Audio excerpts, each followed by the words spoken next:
Okay okay okay okay, बताइए।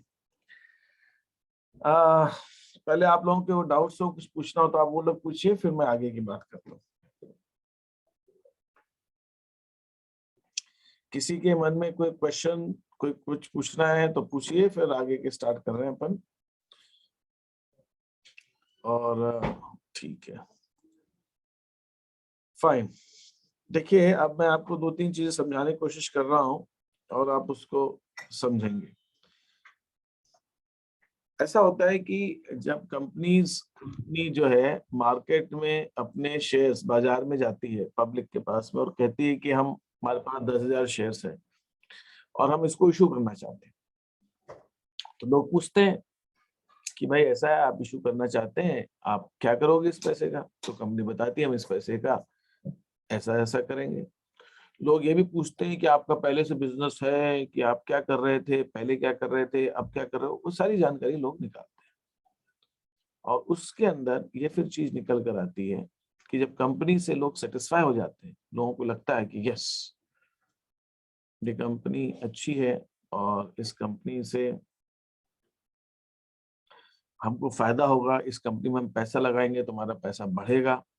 और ये लोग जो कंपनी चला रहे हैं, जिनको हम डायरेक्टर्स कहते हैं, निदेशक कहते हैं, और जो कंपनी को स्टार्ट करते हैं, जो प्रोमोटर्स कहलाते हैं, वो अच्छे लोग हैं, तो और कंपनी अच्छा काम करेगी, तो लोग उसके अंदर अपना पैसा लगाते हैं, लोग शेयर्स लेते हैं।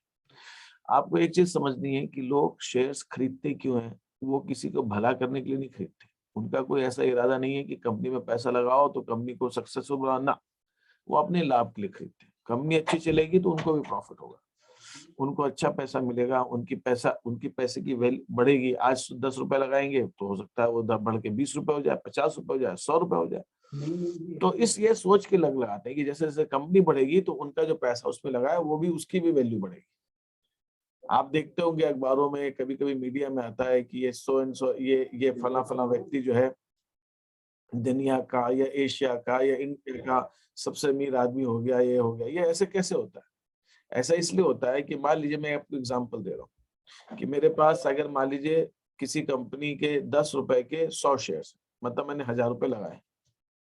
आज उनकी बाजार में कीमत उन शेयर की 10 रुपए। कंपनी बहुत अच्छा काम करती है, तो लोग चाहो वो कहेंगे हमें भी दे दो शेयर, हमें भी दे दो। लेकिन वो शेयर मिलते नहीं है। शेयर तो लिमिटेड होते हैं, सीमित सब होते हैं, हर एक को तो नहीं मिलते। तो दूसरे लोग खरीदने की इच्छा करते हैं, तो शेयर्स के दाम बढ़ते हैं। 10 के 20 रुपए हो गए, 50 रुपए हो गए, 40 रुपए हो गए। मैं एग्जाम्पल दे रहा हूँ, 10 रुपए का शेयर 50 रुपए का हो गया, तो मैंने तो भाई 1000 रुपए लगाए थे। अब उसकी कीमत 5000 रुपए की होगी। आज मैं वो शेयर बेचूं तो 5000 में बिक जाएंगे। मैं खुश हो जाता हूँ, यार 1000 के 5000 हो गए। ये सोचकर लोग शेयर्स में लगाते हैं पैसा। ठीक है, किसी ने कुछ पूछने की कोशिश की थी? यस। तो मेरा ये कहना होता है कि लोग शेयर्स में इन्वेस्ट क्यों करते हैं, पैसा क्यों लगाते हैं? वो पैसा इसलिए लगाते हैं कि उनका पैसा बढ़ेगा, उनकी संपत्ति बढ़ेगी। आज उनके 1000 की चीज मेरी 5000 की हो जाएगी, 10,000 की हो जाएगी, बढ़ेगी, तो मुझे खुशी होगी। ये सोच के लोग लगाते हैं। दूसरी सर चीज, पैसे से पैसा उगाने के लिए। पैसा से पैसा उठाना। बिल्कुल।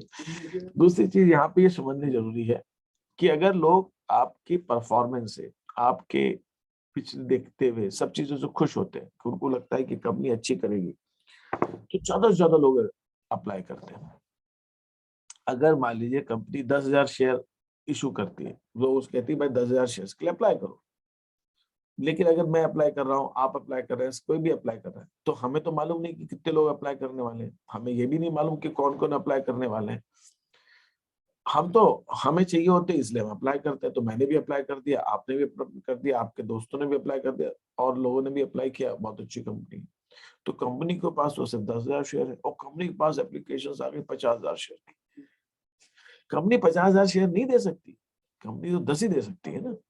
भले 50,000 की एप्लीकेशन आ गई, कंपनी 10 से ज्यादा नहीं दे सकती। तो कंपनी उतने ही शेयर दे सकती है जितने कंपनी के पास है। कंपनी के पास 10,000 शेयर, मांगने वाले 50,000।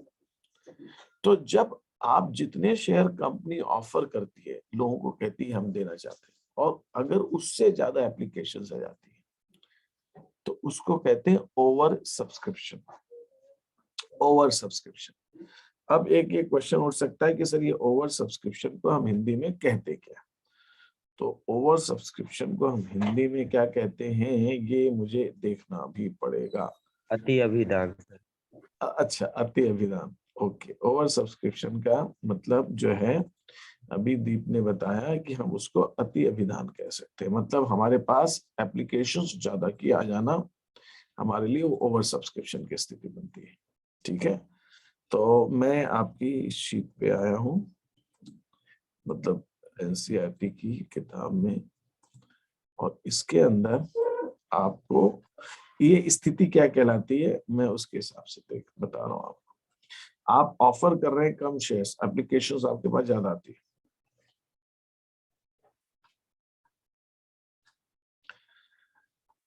ओके, ये जो एप्लीकेशंस आपके पास जब ज्यादा आती हैं तो उसको हम इंग्लिश में कहते हैं ओवर सब्सक्रिप्शन। आज हम थोड़ी बहुत इसकी बात करने वाले हैं, और इसका उल्टा भी हो सकता है। एक सेकेंड, वो मैं चाह रहा हूँ वो हिस्सा मिल जाए, तो आपको बकाया मांग वगैरह तो अलग चीज है।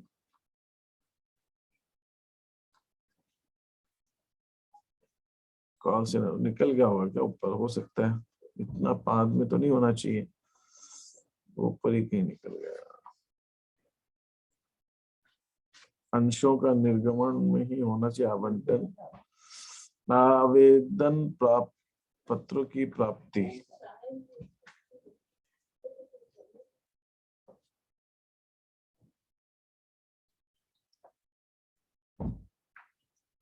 न्यूनतम अभिधान। हाँ, न्यूनतम अभिधान भी मैं आपको बताता हूँ, न्यूनतम अभिधान इसका उल्टा।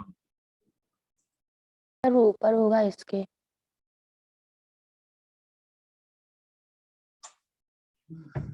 ठीक है, तो अब न्यूनतम अभिधान क्या होती है? यदि न्यूनतम अभिधान प्राप्त हो चुका है, अच्छा, न्यूनतम अभिधान करना होगा, से बात न्यूनतम अभिधान की हो रही है। ठीक है, सर 24 पेज पर दिया है सर। यस सर, आप निकाल दिए हैं। 24 पेज पे दिया। Yes sir. अभी अभी अधि अभिधान, ओके, ठीक है, अधि अभिधान या जो आप बता रहे हैं, कुछ स्थितियों में जब कंपनी को जनता में निर्गमित अंशों से अधिक, निर्गमित माने इशूड, जो अंशों से अधिक आवेदन प्राप्त हो जाते हैं, मतलब जितने हमने इशू किए उससे ज्यादा, जो कि अक्सर कंपनी की मजबूत और सुदृढ़ वित्तीय स्थिति को, अच्छे प्रबंध को कारण होता है। ऐसा आपने 10,000 शेयर ऑफर किया, आपके पास 20,000 शेयर की, 30,000 शेयर की एप्लीकेशन क्यों आएंगी? अगर मार्केट में कंपनी की रेपुटेशन अच्छी है, लोगों को ये भरोसा है कि कंपनी बहुत अच्छा काम कर रही है, कंपनी का मैनेजमेंट अच्छा है, कंपनी, तो ज्यादा से ज्यादा लोग अप्लाई करेंगे, और जितने ज्यादा लोग अप्लाई करेंगे, ओवर सब्सक्रिप्शन की कोई लिमिट नहीं है। 10,000 के शेयर 50,000 भी आ सकते हैं, 2 लाख भी आ सकते हैं, 2 करोड़ भी आ सकते हैं। हमें क्या मालूम कितने लोग करेंगे, किसी को नहीं मालूम। वो तो जब सब अप्लाई करते हैं, आजकल तो क्या सब कुछ ऑनलाइन होता है ना। अभी कुछ कंपनियां ऐसी कि 3 दिन के लिए खुला इशू, 3 दिन के लिए अभी खोल रहे हैं, 3 दिन तक चलेगा। पता चला कि इतनी एप्लीकेशंस आ गई कि 2 मिनट के अंदर 10,000 जितने कंपनी ने शेयर करने तो उतने सब आ गए। अब बाकी दिन क्या होगा, बाकी टाइम क्या होगा? अभी तो 2 ही मिनट हुए, अभी तो इशू खुला है। आज भरना है एप्लीकेशन, कल भर सकते हो, परसों, तब तक तो पता चला उसके अंदर दनादन और बढ़ते ही जाता है, 200-300 गुना हो जाता है। इतना ज्यादा एप्लीकेशन आ जाती है अच्छी कंपनी उसको। तो इसको कहते हैं अभी अधि अभिधान वाला है उन्होंने। इस प्रकार की स्थिति में संचालकों को ये इसकी बात हम अभी रुक के करते हैं। तो पहले तो आपको समझना है अधि अभिधान, एक ये चीज हुई। दूसरी चीज मैंने आपको बताई कि इसकी उल्टी स्थिति भी होती है। कंपनी की रेपुटेशन अच्छी नहीं है, कंपनी बाजार में गई शेयर्स लेके कि हम शेयर इशू करना चाहते हैं, लेकिन जो लोगों के साथ एप्लीकेशन आई वो कम की आई। तो ये उसका उल्टा है, अधिक अभिधान का उल्टा है, कम एप्लीकेशन। मतलब हमने कहा 10,000 शेयर्स ले लो, लोगों ने अप्लाई किया 7,000 के लिए, लोगों ने अप्लाई किया 8,000 के लिए, लोगों ने अप्लाई किया 9,000 के लिए, लोगों ने अप्लाई किया 9,500 के लिए, लोगों ने अप्लाई किया 9,900 के लिए, लोगों ने अप्लाई किया 9,950 के लिए, लेकिन 10,000 के लिए नहीं किया, 10,000 से कम के लिए किया। तो वो सब कुछ जो है अंडर सब्सक्रिप्शन कहते हैं, उसको हम अंडर सब्सक्रिप्शन कहते हैं। अंडर सब्सक्रिप्शन का मतलब है कम एप्लीकेशन, सब्सक्राइब कम करना, कम सब्सक्राइब करना, जितने शेयर ऑफर किए तो उससे कम सब्सक्राइब करना, उसको हम कहते हैं अंडर सब्सक्रिप्शन। अंडर सब्सक्रिप्शन में क्या होता है? अंडर सब्सक्रिप्शन में सेबी ने एक नियम बनाया हुआ है। क्या नियम बनाया हुआ है? सेबी कौन है? सेबी SEBI, SEBI क्या है? सेबी क्या है? कोई बता सकता है? Security exchange board of India, securities and exchange, English. SEBI का काम क्या है? शेयर ये मार्केट जो का पुराना Regulate share में स्टॉक मार्केट को रेगुलेट करना, जो पूरा हमारा जो फाइनेंशियल सिस्टम है, फाइनेंशियल मार्केट है, उसको उसको रेगुलेट, मैनेज करना, उसको देखना, उसके अंदर ये सब फ्रॉड नहीं हो, लोगों के साथ चीटिंग नहीं हो, सब देखना। उसने एक नियम बनाया हुआ है कि अगर अंडर सब्सक्रिप्शन है, कम एप्लीकेशंस आ रही है, तो वो कम से कम 90% तक होनी चाहिए। 90% तक होनी चाहिए। मतलब क्या? मतलब ये कि अगर मैं 10,000 शेयर दे रहा हूं तो मेरे पास 9,000 शेयर्स की एप्लीकेशन तो आनी ही चाहिए। अगर 9,000 की नहीं आएगी तो क्या होगा? 9,000 की नहीं आएगी तो जो पैसा आया है वो कंपनी को पूरा पैसा वापस करना है। कंपनी पैसे नहीं रख सकती, कंपनी शेयर इशू नहीं कर सकती, कंपनी को फिर दोबारा बाजार जाना पड़ेगा, फिर से शेयर लेकर आए, फिर इशू करे, तब। तो पहले के मतलब ये कि 90% की एप्लीकेशन तो हर हाल में आनी ही चाहिए अंडर सब्सक्रिप्शन। मतलब ये है, आप मुझे बताइए नियम के हिसाब से अगर कंपनी ने 20,000 शेयर लोगों को ऑफर किए तो कम से कम कितनी एप्लीकेशन आनी चाहिए कि कंपनी शेयर इशू कर सकती है? 18,000। 18,000 से कम नहीं चाहिए। 20,000 का 90% कितना हुआ? 90%, 18,000। 50,000 इशू किए तो 45,000।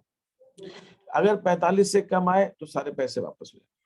इसी चीज को यहाँ पर आपकी इस NCERT में यहीं पे दिखाया गया था। इसको उन्होंने अभी वो सब्सक्रिप्शन के अंदर इसको बताया है।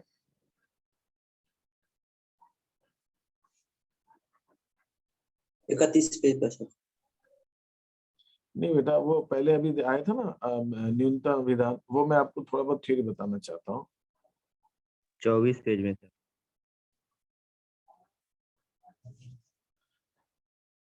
ये प्रक्रिया जो दी थी अभिधान की, उसके अंदर ये दिया था इन्होंने, ये रहा न्यूनतम।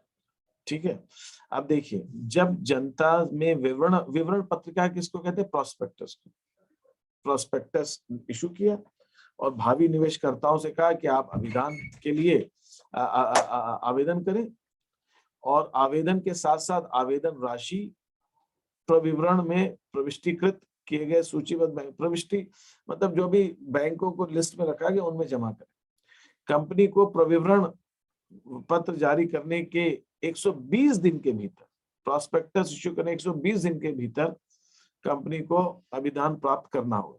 120 दिन के अंदर आपके पास एप्लीकेशन, आजकल तो 2-3 दिन के लिए देते हैं, 120 दिन कौन रुकता है? 120 दिन के अंदर तो सारी कहानी हो जाती है ना। अब शेयर भी इशू हो गए, एप्लीकेशन भी आ गई, पैसे भी आ गए, बैंक में शेयर अलॉट भी हो गए, कंपनी बाजार में भी आ गई और मार्केट में शेयर बिकने लग गए। तो सिर्फ एप्लीकेशन आने के लिए 120 दिन तक तो आजकल तो कोई नहीं रुकता है ना। 2-3 दिन में सारे काम हो जाते, 2-3 दिन में तो एप्लीकेशन आ जाती है, और बाकी जो है नेक्स्ट 10-15 दिन के अंदर सब निपट जाता है। यदि कंपनी, हाँ सर, जैसे पहले मतलब ये जो आज का समय चल रहा है, इसके पहले कागजी कार्ड था, इसके लिए इतना टाइम था। सही कह रहा, मैंने किया है अपना। उसमें क्या होता था, बैंकों में जाओ, फॉर्म भर के, आजकल फॉर्म मिलते थे ब्रोकर्स क्या है ना, उनसे फॉर्म लो, उसके साथ चेक लगाओ अपना, और बैंक में जाओ और वो फॉर्म को जमा करो, वो फॉर्म को वहां जमा करो। तो जब आप जमा करते थे बैंक में जाके, तो इकट्ठे होते थे, और फिर सब बिल्कुल आजकल सब ऑनलाइन हो गया, सारा सिस्टम कंप्यूटराइज्ड हो गया, तो बहुत फास्ट हो गया। बिल्कुल सही कह रहे हैं। तो अगर 120 दिन के अंदर यदि कंपनी दी गई समय अवधि में, अगर कंपनी को समय अवधि में यह राशि नहीं मिलती तो कंपनी की आवंटन की प्रक्रिया नहीं कर सकती, कंपनी शेयर्स अलॉट नहीं कर सकेगी, और प्रविवरण जारी करने के 130 दिन के भीतर पैसा लौटाना पड़ेगा। 130 दिन के अंदर अंदर आपको पैसा लौटाना पड़ता है। आजकल तो 130 दिन भी नहीं लगते, ना 120 दिन लगते हैं, आजकल थोड़ा सा काम जल्दी जैसा बात हो रही है। तो ये कब है? जब आपके पास मिनिमम सब्सक्रिप्शन जो 90% की न्यूनतम आवंटन है वो नहीं हुआ है, न्यूनतम अभिदान नहीं मिला है, तब। अब ये न्यूनतम अभिदान की बात जो कही थी, मैं यहाँ पे आपको बताना चाह रहा था। न्यूनतम अभिदान क्या है? ये इससे आशय ये, न्यूनतम अभिदान क्या है? न्यूनतम अभिदान से आशय ये है कि न्यूनतम राशि, मिनिमम अमाउंट राशि, जो कि संचालकों की राय में व्यापारिक आवश्यकताओं को पूरा करने के लिए आवश्यक है। अब इसमें एक लॉजिक उठता है कि साहब ये 90% क्यों? न्यूनतम भाई 10,000 मांगे, 2,000 भी आ जाए तो हो जाना चाहिए, 2,000 में काम कर लेंगे। तो इसके पीछे तर्क ये है कि मैं आपको एक बहुत प्रैक्टिकल सी बात बताता हूँ। प्रैक्टिकल बात ये है कि मान लीजिए कोई बिजनेस आप कर रहे हैं और उस बिजनेस में ये आता है कि बिजनेस के अंदर आपको 1 लाख रुपए चाहिए। 1 लाख रुपए आप लगाएंगे तो बिजनेस ठीक अच्छा चलने लगेगा, आप अच्छे से उस बिजनेस को कर पाएंगे। अब आपके पास सिर्फ 10,000 रुपए, आप बिजनेस स्टार्ट तो कर दोगे, मान लो आप कर लोगे, लेकिन बिजनेस अच्छे से चल नहीं पाएगा। जब चल नहीं पाएगा तो आप पर्याप्त लाभ नहीं कमा पाओगे। जब पर्याप्त लाभ नहीं कमा पाओगे तो बिजनेस शुरू के सालों में संघर्ष करेगा, उसको दिक्कत आएगी करने में। तो आपको अगर अपना पैसा लगाना है तो आप 1 लाख की जगह 10,000 से कर लो, वो कोई दिक्कत नहीं, आप धीरे धीरे कर लेंगे। लेकिन जब आप बाजार से पैसा लेते हो, लोगों से इकट्ठा करते हो, तो कम से कम आपको इतना पैसा तो मिलना चाहिए कि आप बिजनेस को एक सफलता पूर्वक चला सके। अगर डूबते हुए जहाज के ऊपर आप जितना भी माल ला देंगे वो तो डूब ही जाएगा ना, तैरते हुए जहाज पे देना आप। तो जो कंपनी में पैसा जितना भी आप दोगे वो कंपनी के पास उसको कम, तो ये निकाला गया है कि अगर कंपनी कहती कि उसको 1 लाख रुपए तक चाहिए तो 10% का मार्जिन रख लो ऊपर नीचे का, तो कम से कम 90% का तो अमाउंट उसको मिल जाए। अगर 90 का भी नहीं है तब तो जो भी पैसा आप लगाओगे वो पैसा तो दुबारा। अच्छा, फिर क्या होता है? मान लीजिए मैंने कंपनी बनाई, मैंने कहा मुझे 1 लाख रुपए चाहिए, मैंने बाजार में शेयर इशू किए, मेरे पास सिर्फ 30,000 रुपए है, तो मेरा तो पैसा है ही नहीं 30,000 रुपए, तो मेरे को तो चिंता नहीं इस बात की। मैं कहूँगा चलो 30 आ रहे ना, 30 ही ले। मैंने लेके कंपनी चालू कर दी, ठीक है, कंपनी को नुकसान हो गया, कंपनी चल नहीं पाई, तो मेरा थोड़ी डूबा पैसा, किसका गया? बाजार का गया पैसा। तो मेरे को तो इस 30,000 में भी चालू करने में दिक्कत नहीं, मैं तो 10,000 में भी चालू कर दूंगा। तो सारा पैसा मेरा नहीं है, मैंने थोड़ा सा लगाया, और मान लो मैंने उसमें 5,000 लगाया और बाजार से 30,000 ले लिए, तो मैंने तो टोटल 35,000 ही लगाया ना। तो मैंने 5,000 लगा के मेरे को 35 मिल गया, मैं तो इसी में खुश हूं। मैंने कहा 35 में ही कर लेंगे काम, लेकिन 35 में कंपनी चल नहीं सकती ठीक से, क्योंकि चलाने के लिए 1 लाख रुपए चाहिए। तो कहने का मतलब ये है कि हर बिजनेस को चलाने के लिए एक पर्याप्त राशि निकाली जाती है, सफिशिएंट अमाउंट, कि इतना अमाउंट तो उस बिजनेस को सफलतापूर्वक चलाने के लिए चाहिए। उतना अमाउंट अगर बिजनेस को मिल जाएगा तो बिजनेस सफलतापूर्वक चलने लगेगा। वो जो राशि चाहिए चलाने के लिए वो इतनी तो होनी चाहिए कि बिजनेस सफलतापूर्वक चल सके। अगर उससे भी उतनी भी नहीं है तो बिजनेस ठीक से नहीं चल सकता।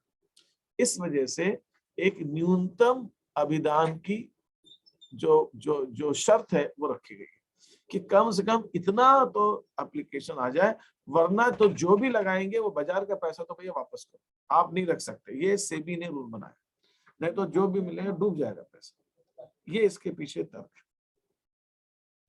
तो यहाँ पे वो कहना चाहते हैं कि व्यापार की आवश्यकताओं को पूरा करने के लिए जो आवश्यक है, आवश्यकताओं को पूरा करने के लिए क्या? किसी भी परिसंपत्ति का क्रय मूल्य, भाई आपको इस परिसंपत्ति को एसेट खरीदते हैं उसकी परचेज प्राइस, या भाई आपको मशीन लगानी है, प्रोडक्शन करना है, तो मशीन अगर 20,000 की आ रही है तो आ रही है, उसको कर क्या सकते हो आप? तो 20,000 रुपए तो मशीन के लिए चाहिए, जमीन के लिए अलग चाहिए, कच्चे माल के लिए, रॉ मटेरियल के लिए अलग चाहिए, तो वो तो अलग बात है। तो आप वो कर, तो आप मशीन नहीं खरीद पाओगे अगर 20,000 भी नहीं आए, तो मशीन भी नहीं खरीद पाओ तो चलेगी कैसे फैक्ट्री? या जो क्रय की गई या क्रय की जानी, अगर मशीन ऑलरेडी खरीद ली है या खरीदने वाले हैं, जो कि पूर्ण या आंशिक रूप से अंशों की राशि से भुगतान किया जाए। अब आप उसका पेमेंट शेयर से करोगे। मान लीजिए आपने किसी से मशीन खरीदी और उसको आप शेयर्स देने वाले हो, तो भैया उतने शेयर्स तो आपको देने पड़ेंगे। मान लीजिए आपने कहा जिससे से मशीन खरीदी, मशीन 20,000 की, जैसे मैंने कहा, उससे आपने कहा कि ठीक है आपको मैं 20,000 की मशीन खरीदा हूँ, मैं आपको अपने शेयर्स दे दूंगा 20,000, और सामने वाला अगर मान जाता है तो 20,000 शेयर तो उसको देने ही पड़ेंगे। कंपनी के द्वारा प्रारंभिक व्ययों को, प्रारंभिक व्यय जब कंपनी आप चालू करते हैं तो शुरू में कुछ खर्चे लगते हैं, उसके लिए कुछ पैसा चाहिए। निर्गमन के संबंध में किसी प्रकार का कमीशन, जब आप शेयर इशू करते हैं तो बैंक वाले उसमें लगते हैं, उसमें कुछ एजेंट्स लगते हैं, उनको कमीशन भी देना पड़ता है, वो खर्चा लगेगा आपको। ये अगर आपने कुछ किसी चीज के लिए, मशीन खरीदने के लिए या फिर कोई किसी और खर्चे के लिए आपने उधार लिया है, आपने कहा चलो ठीक है शेयर इशू करूंगा, मैं कंपनी बनाने जा रहा हूँ, आपने गए लोगों के पास में, लोगों ने कहा अच्छा ठीक है भाई कंपनी बनाइए आप, बहुत अच्छी बात, बोले आप मशीन मुझे थोड़ा सा उधार दे दीजिए। आपने किसी से कहा मुझे भवन उधार दे दीजिए, मैं पेमेंट बाद में कर दूंगा, जमीन मुझे उधार में दे दीजिए। आपने कुछ खर्चे कर दिए, आपने कहा कि मैं उसका पेमेंट बाद में कर दूंगा, तो उसके लिए भी आपको राशि चाहिए, तो अब आप तो पेमेंट करना पड़ेगा उसका, उसकी चीज। और या फिर कोई और खर्चे हैं। और कार्यशील पूंजी, वर्किंग कैपिटल, रोज के कच्चा माल खरीदना, फिर उसको बनाना बेचना, इन सब को देखते हुए सेबी ने कहा कि भाई कम से कम 90% का अमाउंट तो होना ही चाहिए, इससे कम नहीं होना चाहिए। आप 1 लाख शेयर इशू करते हो तो 90,000, आप 10 लाख शेयर इशू करते हो तो 9 लाख, आप 5 लाख शेयर इशू करते हो तो 4.5 लाख। यदि यह शर्त पूर्ण नहीं होती तो कंपनी आवेदन पर प्राप्त समस्त राशि को लौटाने के लिए बाध्य है, जितना पैसा है सब लौटाना।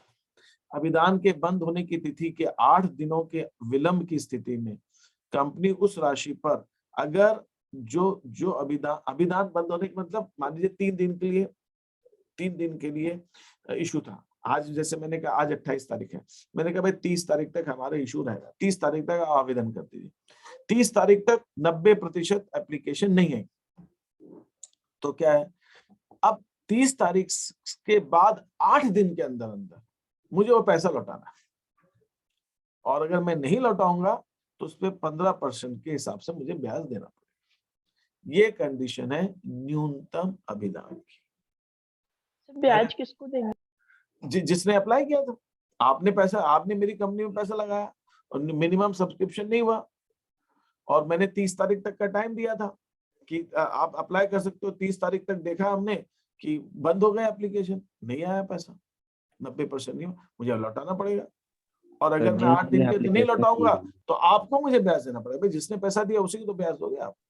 सर हर शेयर होल्डर को देनी पड़ेगी? भाई जिसने अप्लाई किया है ना उसको तो देना पड़ेगा ना, जिसने अप्लाई किया उसको।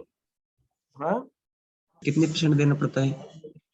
क्या मतलब, मैं समझा नहीं, क्या देना? कंपनी कितने देगी, कितने % देगी शेयर होल्डर को? क्या चीज ब्याज? 15% था ना अभी, वो भी 8 दिन के बाद, तुरंत नहीं, 8 दिन का टाइम है आपको वापस करने का पैसा। 8 दिन के बाद से 15% का ब्याज लगने लगता है, ठीक है मिनिमम। सर 8 दिन के अंदर देते हैं तो ब्याज नहीं देना पड़ेगा? भाई 8 दिन के अंदर अंदर दे देंगे तो नहीं देना पड़ेगा, ठीक है। तो मैंने अभी आपको क्या कहा, मैंने आपको 2 स्थिति समझाई है। एक है अगर कंपनी ने 10,000 शेयर ऑफर किए और 10,000 की एप्लीकेशन आ जाती तो बहुत अच्छी बात है, बैठिए घर पे खुश रहिए। 10,000 शेयर ऑफर किए, 10,000 से ज्यादा की आ गई, उसको कहेंगे ओवर सब्सक्रिप्शन, उसको भी हम देखेंगे, उसमें हम क्या करेंगे वो देखेंगे। और अगर 10,000 ऑफर किए, 10,000 से कम की आई, कम की मतलब कितनी कम, 90% से कम नहीं होना चाहिए, 90% तक आ गई, बहुत अच्छी बात है। जितने लोगों ने मांगा आप सबको शेयर दे दो और काम चालू रखो, कोई दिक्कत नहीं है।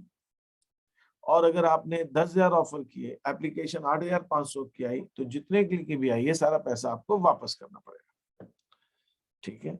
अब मैं इसके अंदर कुछ आपको 1-2 एंट्रीज बता रहा हूँ। सर हाँ बोलिए सर, 15% ब्याज जो है वो वार्षिक के हिसाब से देना पड़ेगा? पर एनम वार्षिक, जिस डेट से आपने पेमेंट नहीं किया उस डेट से, वो 8 दिन बाद से जब आप पेमेंट करेंगे उस समय तक का आपको उतना ब्याज लगेगा उसके अंदर। सर एनुअल लगेगा ना? पर एनम ही होता है, वार्षिक ब्याज का दर हमेशा प्रतिवर्षीय। तो सर वो जिन्होंने अप्लाई किया तो उनको तो उस हिसाब से मिलना चाहिए कि इतने दिन के लिए अप्लाई उसी किया। दिन से लेकिन एनुअल का मतलब ये नहीं कि पूरे साल भर का आप ब्याज देंगे, एनुअल का मतलब ये है कि प्रतिवर्ष की दर से रेट होता है एनुअल। अगर किसी कंपनी ने 1 महीने लेट कर दिया तो 1 महीने का ब्याज लगेगा उसमें। इसका मतलब एनुअल का मतलब ये नहीं है कि पूरा साल का ही आपको देना। एनुअल का सीधा सा मतलब यहाँ पे ये है कि आपने जितने एक साल के रेट दर उसकी एनुअल है, बाकी जितने समय करेंगे उतना लगेगा ना, वो कोई दिक्कत नहीं। सर ओवर सब्सक्रिप्शन का पैसा क्या किया जाता है, लौटाया जाता है? वो मैं बताता हूँ। ओवर सब्सक्रिप्शन पे आता हूँ। एक छोटा सा क्वेश्चन हम अंडर सब्सक्रिप्शन का करते हैं, फिर मैं आता हूँ अंडर सब्सक्रिप्शन का करते हैं। ठीक है, कंपनी ने यही मैंने जो क्वेश्चन दिया है ना आपको, वही मैं एक ले रहा हूँ छोटा सा क्वेश्चन। कंपनी ने यहाँ पे 20,000 रुपए के शेयर्स है, 20 लाख रुपए की, कंपनी के पास 2 लाख शेयर्स है 10 रुपए के। कंपनी ने 1 लाख शेयर ऑफर किए और 1 लाख शेयर की एप्लीकेशन मांगी। यहाँ पे देखिए मैंने क्या लिखा, all the share were subscribe and allotted, मतलब जितने ऑफर किए तो उतने ही शेयर सब्सक्राइब हो गए, उतने अलॉट कर दिए। अगर मैं यहाँ पे चेंज कर देता हूँ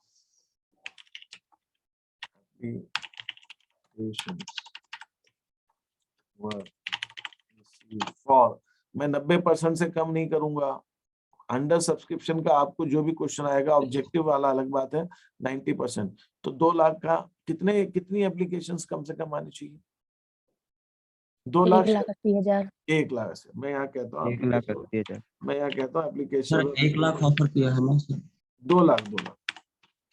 2 लाख शेयर ऑफर किया ना, ये देखिए सर टोटल 2 लाख है सर सर। 1,80,000 है। अरे ऑफर 1 लाख। सॉरी नहीं ऑफर्ड, हाँ total share authorise capital 2 lakh की, लेकिन बिल्कुल सही कह रहा हूँ, ऑफर की अपन ने 1 लाख शेयर, 1 लाख। तो 90,000 की 90,000। एप्लीकेशन आनी चाहिए। तो मैं आपसे कहता हूँ कि यहाँ पे एप्लीकेशन जो आएगी, मान लीजिए मेरे पास कहता हूँ मैं 95,000 की application were received for 95,000 shares. अब जिनकी भी application I, all the shares were allotted, हमने सारे शेयर्स अलॉट कर दिए, सारे शेयर्स अलॉट। तो अब इसमें करना क्या है? कुछ नहीं करना, ये जहां जहां 1 लाख है ना, वहां 95 हो जाएगा बस, ये भी 95 हो जाएगा। 95 सारी एंट्री 95 से होगी बस, 95 into 3, 5,000 शेयर की एप्लीकेशन ही नहीं है तो 15,000, तो यहाँ पे 2,85,000 की एप्लीकेशन है तो 285 आएगा। ये सर जितने की एप्लीकेशन होती है उतने ही शेयर माने जाते हैं। उतने वही आप 95 से ज्यादा दे नहीं सकते ना किसी को, वो लोग लेने को तैयार नहीं, जितने लेंगे उन्हीं को दोगे आप। तो मैं कहना चाहता हूँ कि अंडर सब्सक्रिप्शन तो बहुत आसान है, इसमें कुछ नहीं करना आप, सारी की सारी एंट्री आप जितने शेयर्स की एप्लीकेशन आई उतने से करनी है। अब आपको 1 लाख को भूल जाओ, 1 लाख से कोई काम नहीं, अब आपका सारा काम 95 से होगा। अब आप 95,000 शेयर्स पे ही मंगाओगे, 3,80,000, सारी एंट्री 1,95,000 से होगी। अब आपके पास एप्लीकेशन ही 95 की आई है, तो आप अलॉटमेंट भी 95 का करोगे, अलॉटमेंट का पैसा भी 95 पे मंगाओगे, और जो पैसा आपको मिलेगा वो भी उसी हिसाब से मिलेगा, ये भी 380 हो जाएगा, 20,000 रुपए, ये भी 78 हो गया। तो मैंने कुछ नहीं कर रहा हूँ, और ये भी आपका 285 हो जाएगा 3 रुपीज के हिसाब से। मतलब कहने का है कि अगर एप्लीकेशन आपके पास कम की आएगी तो, और वो 95% से कम नहीं होनी चाहिए किसी भी हालत में, तो उस केस के अंदर आप सारी की सारी एंट्रीज जो है उस हिसाब से ही करोगे। ठीक है, उस हिसाब से करोगे। तो 15 कम करना है ना मेरे को, तो यहाँ पे 83 ये आ जाएगा। तो ये बस, अगर 95 की एप्लीकेशंस आई है और आपने ऑफर किए 1 लाख शेयर आपके पास आए, तो इस अब आपको ये 1 लाख का कुछ नहीं करना, अब आप 1 लाख को भूल जाओ। कहने का सीधा सा मतलब है, आप 1 लाख से कुछ नहीं काम है।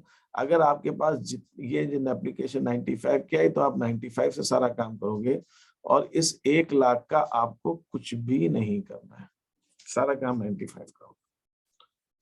ठीक है, हाँ जी बोलिए। 1 लाख में से 30,000 की है तो भी ऐसा ही होगा? नहीं, अगर आप उसकी एंट्री समझना चाहते हैं कि उस केस में क्या होगा, एप्लीकेशंस मान लीजिए यहाँ पर आपके पास जो आती है वो कम की आती है, आप ये कहना चाह रहे हो, ये कहना चाह रही है कि मैंने यहाँ पे उसको रेड करके दिखा देता हूँ, 90% से कम की आई। एप्लीकेशन 95% से कम, 70 की ले लो, कितने भी ले लो, 70 की ले लो, चलो 70,000 की एप्लीकेशन, तो क्या करना है अपने को वो समझना है। तो अगर 70 की एप्लीकेशन आई तो 70,000 की एप्लीकेशन आई इंटू 3, 2,10,000 रुपए आए आपके पास में, और अब आप ये 2,10,000 रुपए जो है टू बैंक करके वापस कर दोगे, बस खत्म बात। Application money refunded, application money को वापस लौटा दिया गया। तो मतलब कैपिटल में नहीं करेंगे इसको, बैंक में कुछ नहीं करेंगे। करेंगे, कुछ नहीं, बिल्कुल एक इधर आए उधर गए बस, और बाकी कुछ तो नहीं। जहाँ जहाँ कैपिटल की एंट्री है वहाँ बैंक की कर देंगे। कुछ नहीं, जहां जहां नहीं, बस अगली एंट्री में ही कर देंगे, आगे जाने ही नहीं है। एप्लीकेशन पर बस एप्लीकेशन का पैसा सारा बंद वापस, कर बस दोगे। इसी, हमने कुछ नहीं किया, हमने इसी एंट्री को उल्टा कर दिया और कुछ नहीं किया, सारा पैसा वापस हो जाएगा। कंपनी को सारा पैसा वापस ही करना पड़ेगा, बस खत्म। अब कुछ नहीं कर सकते इसके आगे, कैपिटल भूल जाइए, बस जो पैसा आया ये एक हाथ इधर से एक तरफ से आया और एक तरफ वापस करना है आपको, कुछ नहीं करना बस। तो अलॉटमेंट और फर्स्ट कॉल की भी एंट्री नहीं होगी फिर? अरे बेटा कुछ भी नहीं होगी, एप्लीकेशन पे ही पूरा पैसा वापस करना पड़ेगा। एप्लीकेशन का ही सारा पैसा वापस हो जाएगा। 90% है ही नहीं, 70,000 आया, 1,00,000। 90% आए ही नहीं तो कहाँ से आगे की कुछ नहीं, बढ़ना ही नहीं, आगे कुछ नहीं करना है, बस सब कुछ वापस। अलॉटमेंट की तो बात ही दूर की, अलॉटमेंट तो भूल ही जाइए आप, ये एक चीज, अच्छा। ठीक है। यहाँ तक कोई किसी को प्रॉब्लम? No sir. अब मैं आपको थोड़ा सा एक कॉन्सेप्ट ओवर सब्सक्रिप्शन का बता रहा हूँ। जैसा अभी विजय ने भी पूछा, ओवर सब्सक्रिप्शन में हम क्या करते हैं। अब यहाँ पे 2-3 स्थितियां बनती हैं अलग अलग। एक स्थिति ये बनती, मैं इसको एक उदाहरण से समझाना चाहता हूँ। मान लीजिए, है ना, अभी तो टाइम है खैर, लेकिन मान लीजिए मेरा जन्मदिन आया, ठीक है, और मैंने कहा साहब मेरा जन्मदिन है और मैं कुछ थोड़ा सा, मेरा जन्मदिन जनवरी में आता है, ठंड का टाइम होता है, सुबह सुबह मैं गया मंदिर में, मैंने कहा थोड़ी सी आज जो है कुछ बांटता हूँ, थोड़ा सा कुछ दुआएं वाएं मिल जाएंगी, उम्र बढ़ जाएगी। तो मैं गया मंदिर के आगे, सुबह सुबह गरम गरम खिचड़ी बनाकर ले गया। आप सुनिएगा ध्यान से जो मैं कह रहा हूँ, गरम गरम खिचड़ी बनाकर ले गया। मैंने कहा कि मैं बांटता हूँ लोगों को। वहां गया मैं, तो मैंने अंदाजा लगाया कि भाई कितने लोग होंगे, 50 लोग होंगे, ज्यादा तो कहाँ मिलेंगे सुबह सुबह। 50 लोगों के हिसाब से मैंने कहा हर आदमी को एक दोने में 2-2 चम्मच खिचड़ी डाल के सबको बांटेंगे। 50 लोगों के हिसाब से मैं बना के खिचड़ी ले गया। शिल्पी उपाध्याय कह रही हैप्पी बर्थडे सर। भैया हैप्पी बर्थडे नहीं। तो मैं 50 लोगों के लिए खिचड़ी बनाकर ले गया, 2-2 दोने सबको देने के लिए। मैं वहां पहुंचा, मैंने गाड़ी सामान रखा है, लगाया, मैंने कहा बांटता हूँ। और पता चला कि मैंने देखा यार ये तो बड़ी लंबी लाइन लग, लोगों को लगा ये बांटने वाले हैं, कुछ लेके आए, तो लोग लाइन वाइन में लग गए। मैंने कहा भाई लाइन लगाइए थोड़ा सा, मैंने कहा मैं जमा रहा हूँ जब तक वो लाइन में लगे, और लाइन एक लंबी सी लग गई लाइन। मैंने कहा यार ये तो 50 लोगों से तो बहुत ज्यादा हो गया, मैं तो 50 के लिए आया हूँ, अब मैं लेके आऊँ 50 के लिए हिसाब से खिचड़ी, तो 50 से ज्यादा तो है ही नहीं, मैं 50 से ज्यादा कैसे दे सकता हूँ। अब मैं क्या करूं, मेरे पास तो 50 लोगों के हिसाब से 100 चम्मच खिचड़ी है, सीधी सी बात। 50 के 2 बड़े चम्मच में 2-2 चम्मच के हिसाब से लेकर आया। दोने चलो मान ले, दोने थोड़े से एक्स्ट्रा रख गए या दोने नहीं थे तो वो कोई बात नहीं, खिचड़ी की बात करते। तो लाइन तो लंबी सी होगी। मैंने कहा यार ये तो लोग जो होंगे, तो अंदाजा लगाया मैंने कहा ये तो 70-75 लोग हैं कम से कम, तब क्या करूं।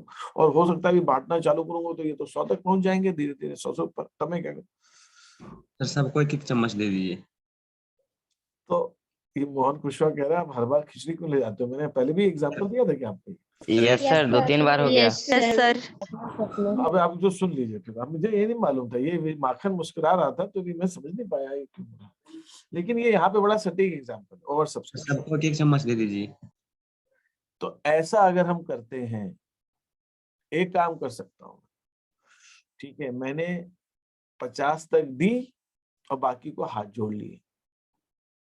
अब अगले एक और का बर्थडे आने वाला, अगले महीने फिर से आएंगे, है ना। अभी बस 50 को, जिसको इंग्लिश में कहते हैं फर्स्ट कम फर्स्ट सर्व, जो पहले आया पहले आओ पहले पाओ।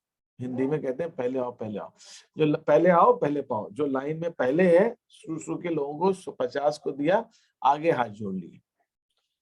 अगर ओवर सब्सक्रिप्शन में ऐसा हो जाए तो मतलब क्या है, मान लीजिए मेरे पास 50 शेयर्स और मेरे पास एप्लीकेशंस आ गई 80 की या 100 की, ले लो 100 की आ गई, तो मैं क्या कर सकता हूँ, मैं 50 लोगों को दे दूंगा और बाकी 50 के हाथ जोड़ के उनके पैसे वापस। भाई मैं आपको शेयर नहीं दे सकता, मेरे पास तो 50 ही शेयर्स। एक स्थिति ये होती है, इसको हम कहते हैं कि जितने लोगों को देना है उनको दिया, बाकी को रिजेक्ट कर दिया, एप्लीकेशन उनकी निरस्त कर दी और उनका पैसा वापस कर दिया। इसी चीज को एनसीईआरटी में दिया गया था, जो 3 कंडीशंस वो बता रहे थे। यार ये मतलब मेरे को ये ध्यान नहीं, मैंने एग्जांपल पहले कब दिया, क्यों दिया, कहाँ दिया, मुझे ही नहीं ध्यान आ रहा। पार्टनरशिप में दिया सर था। पार्टनरशिप के टाइम दिया था। किस चीज के लिए दिया था ये मैंने, वहां पे ऐसी नौबत क्यों आई थी? वहाँ पर भी सर खाना बांटा थे, वहां पे भी खाना रेशो बांटा में। था? रेशियो में? Yes sir. अरे अच्छा अच्छा अच्छा, पता नहीं, मुझे ध्यान नहीं आ रहा। वहां पे सर 5 प्रॉफिट बांट रही थी। अरे यार, तो आप लोग सोचेंगे हर बार खिचड़ी बांटते हैं और हर बार ये ऐसा करते हैं। और खिचड़ी क्यों बांटते, कभी पूरी उड़ी भी ले जाओ, थोड़ी सी सब्जी पूरी ले जाओ, मिठाई उठाई बांट दो। खिचड़ी बनाना और बांटना आसान होता है, लेकिन ठीक है। हाँ ये देखिए यहाँ पे एक दिया हुआ है, इस प्रकार की स्थिति में संचालकों के पास इसके व्यवहार के 3 विकल्प मौजूद हैं। कुछ आवेदनों को पूर्ण रूप से स्वीकार करके तथा शेष को पूर्ण रूप से मना कर दिया जाता है। जो मैंने अभी आपको स्थिति बताई, पहले 50 को मैंने सबको 2-2 चम्मच दी। मैंने कहा भाई 2 चम्मच तो पेट कैसे भरेगा, 2 चम्मच तो दो, तो वो खत्म हो गया, 100 ही चम्मच थी। और बाकी बात को मैंने किया पूर्ण रूप से, भाई मैं आपको बिल्कुल कुछ नहीं दे सकता, मैंने उनको हाथ जोड़ा। एक स्थिति तो ये। तो अभी जो मैंने आपको स्थिति बताई है वो ये, कुछ आवेदनों को पूर्ण रूप से स्वीकार करके तथा शेष को पूर्ण रूप से मना कर दिया जाता है। ये पहली स्थिति तो ये होगी। अब दूसरी स्थिति क्या होता है? अब दूसरी स्थिति मैं बताता हूँ, दूसरी स्थिति क्या होती है। दूसरी स्थिति ये हुई कि मैंने कहा यार कितनी गलत बात है यार, सबको चलो ठीक है, मैंने सबसे कहा भाई आप थोड़ा सा कम ले लीजिए, है ना, 2 की जगह सबको 1-1 चम्मच दी। तो अब मैं क्या करता हूँ, 100 की जगह 50 लोगों की जगह मैं 100 लोगों को दे सकता हूँ, लेकिन थोड़ा थोड़ा, है ना, सबको, किसी को मना नहीं किया मैंने, सबको दे दिया, लेकिन थोड़ा दिया। इसको कहते हैं, इंग्लिश में हम इसको कहते हैं प्रोराटा। प्रोराटा मतलब अनुपात से आवंटन। अनुपात मतलब अगर मेरे पास 100 लोग थे और मेरे पास खिचड़ी 50 की थी, तो 50 की खिचड़ी को 100 में बांटने के लिए मुझे आधा आधा देना पड़ा, उनको आधी आधी चीज थी। इसको कहते हैं अनुपातिक आवंटन। इसी चीज को यहाँ पे हमें बताया गया, अनुपातिक आवंटन। ये दूसरी स्थिति है। सभी आवेदकों के अंशों का आवंटन अनुपातिक या समान अनुपात में किया जाता है। रेशियो में, अनुपात में देंगे, जिससे मना नहीं कर रहे हैं किसी को, सबको दे रहे हैं, लेकिन अनुपात में दे रहे हैं। ये है दूसरी स्थिति। तो पहली स्थिति हमारी ये है, पहली स्थिति हमारी ये है कि जो है हमने 50 को दिया, बाकी को मना कर दिया, रिजेक्ट कर दिया। दूसरी स्थिति यह है कि हमने सबको दिया लेकिन कम कम दिया, ठीक है, तो एक ये चीज है। और तीसरी स्थिति क्या है? तीसरी स्थिति ऐसी बनी कि जब मैंने खिचड़ी की बांटने लगा, अभी खिचड़ी बन गई भैया, है ना। अब आप लोग बार बार पूछ रहे हर बार खिचड़ी की बांटते हो, अगली बार पूरी लेके आऊंगा, है ना। आज तो खिचड़ी बन गई, अब तो बट रही है, अब तो कुछ नहीं कर सकते। तो मैंने पहले बांटना चालू किया, तो 10-20 लोग थे, ज्यादा नहीं थे। मैंने कहा मैं 50 के लेके आऊँ, 10-20 लोग हैं तो कम तो पड़ेगी नहीं, तो सबको 2-2 चम्मच मैं शुरू में देने लगा। फिर जब मैंने 10 लोगों को 15 लोगों को दे दिया तो लाइन लंबी हो गई। मैंने कहा अरे ये तो गड़बड़ हो गया, तो ये तो लंबी हो गई। अब मैं सबको आधे आधे देने लग रहा हूँ, आधी मतलब 2 की जगह 1-1 चम्मच दे रहा हूँ। तो इसमें क्या हुआ, दोनों चीज हो गई। और फिर उसके बाद भी कम पड़ गए तो उनको मैंने हाथ जोड़ लिए। अब क्या हुआ, इसके अंदर कुछ को तो मैंने पूरा दिया, कुछ को अनुपात से दिया और कुछ को नहीं दिया। तो तीनों स्थिति आ गई। तो प्रोराटा में जब ओवर सब्सक्रिप्शन होता है, ज्यादा होता है, तो हम कोई भी स्थिति कर सकते हैं। एक, मना कर दो, रिजेक्ट, सबको दे दिया, बाकी को मना कर दिया। दूसरी, सबको अनुपात से दिया गया। तीसरी, सबकी खिचड़ी में भी खिचड़ी बना दी, बांटने में भी खिचड़ी बना दी, मतलब कुछ को पूरा दे दिया, कुछ को अनुपात से दिया, कुछ को मना कर दिया, ऐसा। तो इस टाइप से हम आवंटन को करते हैं। अब ये क्या स्थिति में कैसे होगा उसकी हम और भी बात करेंगे, लेकिन अभी जो मैंने बात कही है इसके अंदर किसी को कोई डाउट है, कोई संशय है, कोई प्रॉब्लम है तो पूछिए मेरे से। No sir. अब ये जो टॉपिक हम पढ़ने जा रहे हैं ओवर सब्सक्रिप्शन वाला, ये थोड़ा सा इसमें दिमाग लगेगा मतलब थोड़ा सा। अभी तक तो इतना दिमाग का काम नहीं था। आप कहेंगे सर अभी तक नहीं था, तो आप लगेगा मतलब ये तो बहुत ही मतलब क्या ऐसी क्या बात होगी, तो भाई ऐसी बात है। पहले अभी तक इस चैप्टर में जो कुछ आपने पढ़ा है वो तो कुछ भी नहीं था, अब थोड़ा सा यहाँ पे आपको सोचना पड़ेगा। इसके लिए मैं आपसे निवेदन ये करूंगा कि आपके पास जो भी पुस्तक है उस पुस्तक से आप इसके बारे में थोड़ा बहुत थियरी को पढ़ें। आज का टाइम में आपको उसके लिए दे रहा हूं, थोड़ी बहुत थियरी पढ़ें। जब हम इसके क्वेश्चंस कल कराऊंगा मैं आपको, थोड़े से, मैं ज्यादा नहीं कराऊंगा, कल कराऊंगा। फिर उसके बाद तो फिर हम 3 तारीख से मिलेंगे और 2 तारीख को हमारी शाम को क्लास होगी, और कोई डाउट आएंगे तो आप बीच में पूछ सकते हो। रितेश सर तो 1 तारीख से बोल रहे थे। कौन? क्या चीज? रितेश सर मैं समझ नहीं पा रहा हूँ क्या कह रहे हैं। रितेश सर 1 तारीख से बोल रहे थे कि आप 1 तारीख से ऑफलाइन लेंगे। नहीं, मैं तो 1 तारीख से नहीं लूंगा। कौन बोल रहे थे? 30 से 8 तारीख 30 से 8 दिसंबर तक हमारे पेपर है, तो शायद ऑफ रहेंगी क्लासेस। मैं समझ ही नहीं पा रहा हूँ क्या कह रहे हैं आप भाई। 1 तारीख से तो मेरे लिए पॉसिबल नहीं है। 1 तारीख से तो पॉसिबल नहीं है, 3 तारीख से लूंगा मैं। और दूसरी चीज ये है कि आप क्या 8 तारीख तक आपके पेपर हैं, तो 8 तारीख तक क्या ऑफ रहेगी क्लासेस नहीं रहेंगी? यस। अच्छा क्लियर नहीं है। ठीक है, अगर नहीं रहेगी तो कोई बात ही नहीं, जब रहेगी तब रहेंगे, तो 8 के बाद लेंगे फिर जैसा भी होगा। ठीक है, आप मुझे बता दीजिएगा, मैं आप लोगों से बात कर लूंगा बाद में। हाँ ठीक है, नहीं मैंने उनको बोल दिया है कि मैं 3 तारीख से ले पाऊंगा, मैंने बता दिया है, वैसा कुछ भी नहीं है। बाकी आपको बीएस वगैरह की तो ऑफलाइन स्टार्ट हो ही गई है, इकोनॉमिक्स की भी ऑफलाइन स्टार्ट हो गई। ठीक है, तो ये चीज है। अच्छा, वो क्या बोलते हैं हाँ, कि ऑफ करवानी है। आप 30 तारीख से 8 तारीख तक खुद ऑफ करवाना चाहते हैं क्लास को, ऐसा कह रहा है। उन्होंने ऑफ नहीं दिया, आप खुद ऑफ कराना चाहते हैं क्लास को। सर रितेश सर बोल रहे थे कि आपके स्कूल वालों ने बोले। अच्छा ठीक है। तो ये आप इसके ऊपर ओवर सब्सक्रिप्शन के ऊपर थोड़ा सा पढ़ लीजिएगा, और फिर हम उसको आगे और अपना डिस्कशन आगे कंटिन्यू करेंगे। कल हम सुबह तो मिल ही रहे हैं 8 से 9, और उसके बाद हम आगे देखते हैं। सुबह 8 बजे हम मिलते हैं, ठीक है? तब आप पढ़िए इसको, तो ओवर सब्सक्रिप्शन अंडर सब्सक्रिप्शन में पढ़िए, फिर आगे की चीज हम डिस्कस करते हैं। ठीक है?